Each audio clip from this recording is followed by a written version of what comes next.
Hello everybody, Mark the Trainer here. Chris the Supplement Geek, and today we're going to talk about protein. The difference between them, there's lots of different proteins. Sometimes it can get confusing, so that's what we're here for. So the first one I'm going to talk about is a protein isolate. This is probably one of the most popular ones for right after a workout because it is very quickly absorbed in the body. And when you've just finished a workout, what you need right away is protein to get into the muscle cells to repair and rebuild them. So the reason that it's very quick is because of the absorption and digestion rate, which I'm going to touch on because the next two are going to be sustained release. This is a blend between a whey concentrate and a whey isolate, and then this is a blend of 6 different proteins, which is a more complex structure. So most proteins are derived from whey, which is a dairy source. Back in the day, they used to skim the whey off the cheese and the milk and throw it out until they realized that there's a high protein content and they can filter this and process it to get a high protein yield, which is great for muscle recovery and repairing muscle tissue. So the isolate is very quick absorbing because it's a simple molecular structure, because they've cold filtered it to reduce the amount of carbohydrates and the amount of fats. So it's left with pretty much just protein at around 80 to 90%. So that's pretty easy for the body to digest. If you know the difference between a simple and a complex carb, a simple carb on a molecular scale has about 9 molecules, and a complex carb has about 28 or more. So if you think about it logically, it's pretty easy for your body to break down 9 molecules, and 28 is going to take more time. So the benefit of it taking more time is your body's going to have more time to utilize the grams of protein or the grams of carbs if you're talking about a simple or complex carb or a simple isolate or a complex protein, a blend. All right, well, explanation was spot on, brother. Now, what I'm going to ask you is, when was the ideal time to take which one and why? It's a great question. That's one we get in the store quite often. So it comes down to digestion rate and what you've done before you need the protein and what time it is. So essentially, if you've just finished your workout, you've ripped and teared your muscle tissues and you need to repair them right away. So you're gonna want an isolate because it's the fastest in terms of digestion because of the simple molecular structure.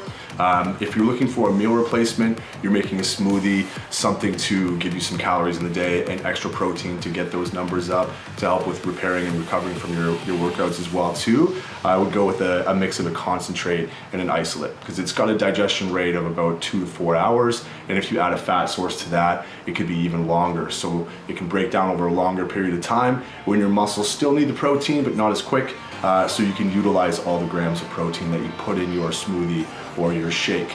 Now at nighttime, you don't want to go catabolic and risk losing and breaking down muscle tissue, so you want something that's going to be much slower, and it can repair and rebuild your muscle tissues, plus prevent that catabolic state, and that would be a straight casein blend or a blend with casein, which is the Hexapro here, a blend of 6 different ones. It's one of the most complex molecular structures in a protein, so it'll take the most time and prevent those unwanted states and repair and rebuild the muscle tissue. And personally for me, I'd rather take a Hexapro before bed than just a straight casein. If you've ever actually taken a straight, it's so thick, it's like cake batter and you can barely drink it.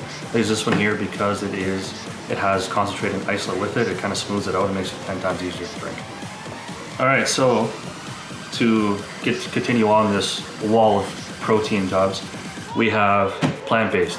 So plant-based is growing in popularity like no other one. Now it could be a personal choice with your diet if you're vegetarian or if you're vegan, or it could be you just can't digest whey, which is actually extremely common now, is people just can't digest it properly, so they have to ingest plant-based. Now the only downside to the plant-based, it is by far the most expensive per pound of any other protein on this table. Why, I have no idea, but it is. And the taste is okay. I'm not gonna, I'll just leave it at that. Another one, so a few honorable mentions.